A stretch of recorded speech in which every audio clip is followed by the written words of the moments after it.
The greatest of all time title in the sport of arm wrestling has undeniably belonged to John Brzenk for decades upon decades. It would be nearly impossible for anyone to even come close to match what John did throughout his career. During his peak, John was known for destroying everyone in every single weight class in one tournament. The idea of doing something like this in today's age is pretty much a joke. This would be like Todd Hutchings beating LeVon after arm wrestling multiple weight classes. Of course, this is not going to happen. John Brzenk is widely considered to be the overall best arm wrestler in the 1980s, the 1990s, and the 2000s. Of course, he did have his ups and downs throughout this period, but in terms of total wins throughout multiple weight classes, no one can compare it to the legacy set by John. However, some have argued that part of why no one is ever going to have a chance of doing what John did is because the highest level of the sport was just not as high back then as it is today. There is no one in the sport that has done anything that is close to matching John's 30-year reign. However, as Devon Larratt has continued to somehow climb the ranks higher and higher as he gets older, people have begun to compare his legacy to that of John Brzenk. Now, as stated earlier, Devon cannot do the same thing that John did, but Devon has potential to do something else that John did not do either. Devon has a chance to become the #1 arm wrestler in the world at 48 years of age. I'm unaware of whether this has ever happened in the history of arm wrestling, but it certainly has not happened since the dawn of the 21st century. The oldest person to hold the #1 spot during the 2000s was in fact John Brzenk, but he was approximately 44 years old when he lost the rank to Devon Larratt in 2008. Of course, this is still extremely impressive, but when we take into consideration how much higher the level of the sport is today than it was then, and that Devon is even older than John was in 2008, I have to conclude that a 48-year-old Devon winning the world title is more impressive than a 44-ish-year-old John Brzenk doing the same.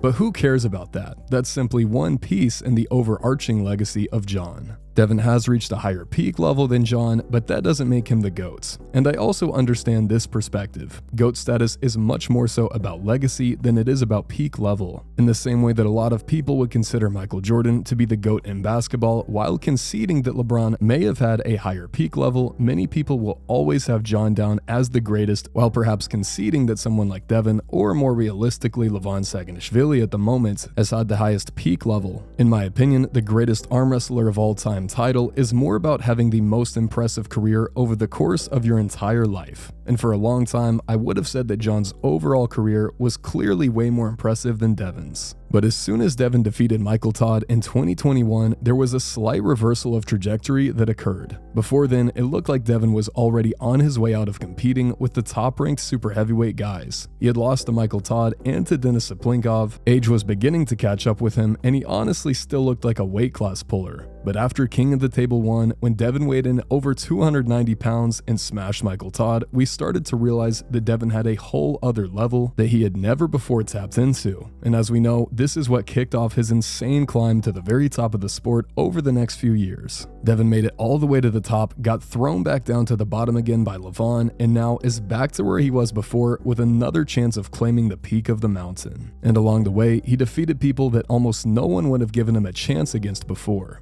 So the question is, if Devon manages to defeat Levon Saginashvili in just under 3 weeks at the age of 48 years old, will that be enough for him to be considered the greatest of all time in the sport of arm wrestling?